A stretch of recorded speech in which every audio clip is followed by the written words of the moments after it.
How to change the transmission fluid on a Lincoln MKZ and Zephyr. This may also work with Ford Fusion, MKX, and Ford Edge. I'm on the bottom of the vehicle right now, and when you're looking under here, you got your exhaust right here, your oil filter, your oil pan, and just to the right of it, over here, right over here, will be your transmission. What you want to go ahead and do is look underneath of it, and you should see there's your oil pan here. You can do that, but it's a lot of work. You got these little bolts over here that you got to get right between these two lines and whatnot. So it's kind of a pain in the butt if you want to try doing it that way. But the way I did it was, if you follow under here, you'll see this kind of little stub here, and go back some more. Right where this transmission mount is, if you kind of move back some towards the front of the car, you'll see a drain plug here. I believe that is a T50, and you want to go ahead and break that loose. Make sure you're on a flat surface before you start that, and have a catch pan with it too. So like I said, you want to go ahead and break that loose, take it off by hand. I've already done this. I'm just showing you how I did it. So after you get it off, let it all drain out.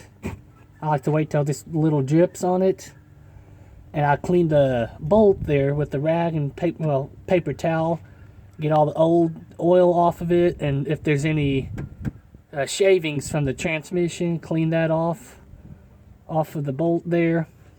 And after you did that, it's all drained out, go and put the bolt back in there and tighten it. Don't go crazy tight, but get snug there, just like how you would do with the oil drain plug. You don't just put it on by an impact, you get it on there tight, not crazy tight.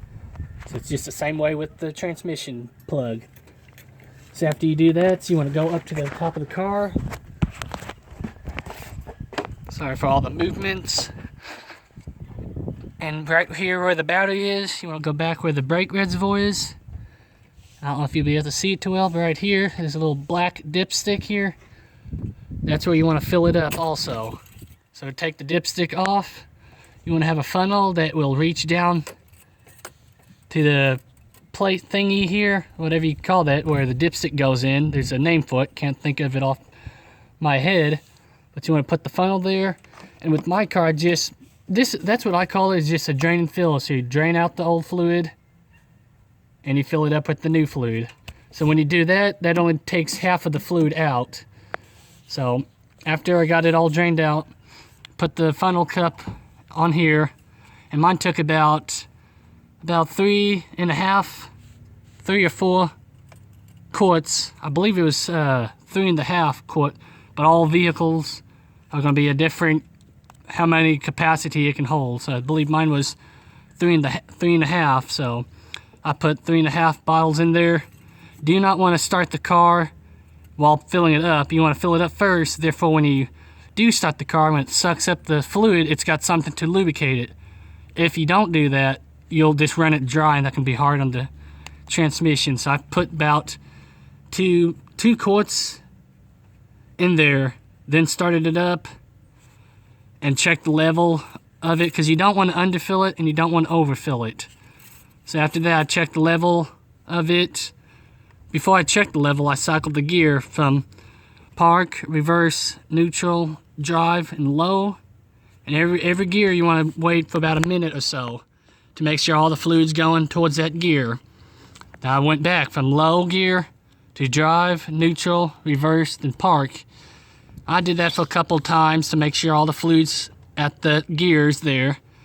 And while just sitting there, you want to make sure it's temperature gauge is up to normal reading on it.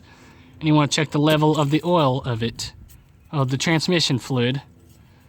By doing that, I don't know if you'll be able to see it or not, but you got the 2 dots over here. Mine looks like it's full, but my car's not running. These are your low line here. Then the max full line should be here. So that's where you want to end up. After you fill it up, you want to make sure you're here. You do not want to go over it, because that can be bad on the transmission and cause it to slip. So just take your time with that. Make sure you got the right